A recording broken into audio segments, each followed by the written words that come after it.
proudly supported by the Save on Foods Memorial Center, connecting communities through sports and live entertainment. It is the biggest event of the year for film lovers in BC's capital. The Victoria Film Festival is back, and it's putting not just international but also local filmmakers in the spotlight. Ethan Morneau has more with tonight's Vibe. It's almost showtime for the Victoria Film Festival, and for one local filmmaker, the curtain will finally rise after years of work. Having Forbidden Music premiere at the Victoria Film Festival was my dream. Barb Hager has called Victoria home for 30 years.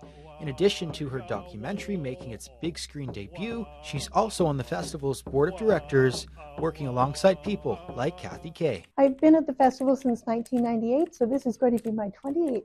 I want to keep doing it, and it's just really interesting and bringing films that are from all around the world. Now in its 31st year and known for its selection of local and international films, the festival will have screenings at venues across the region this month. Programming 92 films and 28 shorts has been challenging, but at the same time very rewarding to tell these people's stories. Stories like the one showcased in Hager's film about a late Indigenous chief with roots on Vancouver Island. Well, if you've ever been to the Royal BC Museum and seen the big house outside of it in Thunderbird Park, it was built by a man named Chief Mungo Martin.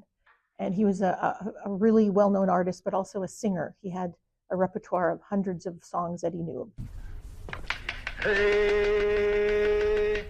She's been making a lot of films, and often about Indigenous issues, which are very compelling and insightful. It's a trend that's caught on. The Indigenous film community has been growing for the last 20 or 30 years, and now it's just exploding. So I think it's a good time to be Indigenous and a filmmaker at the same time. So it's something to celebrate, and what better place to do that than at the festival. It's such a diverse set of films, I think, that it's great to celebrate everything from, you know, the person you know down the street. Claire. I live next door.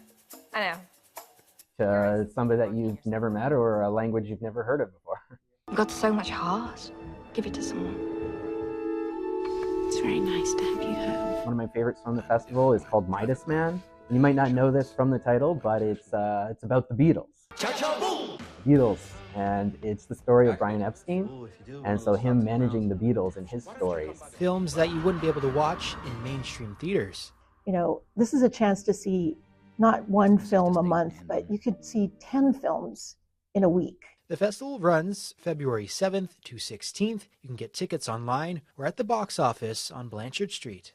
And I do really believe in all 92 of these films, plus all 28 of these shorts. Moviegoers can cheer on their neighbors, some overseas, others much closer. By seeing people that are local in your community doing it, then you feel like, okay, it's a doable thing. A festival giving filmmakers the chance to hit the big screen and show others dreams can come true.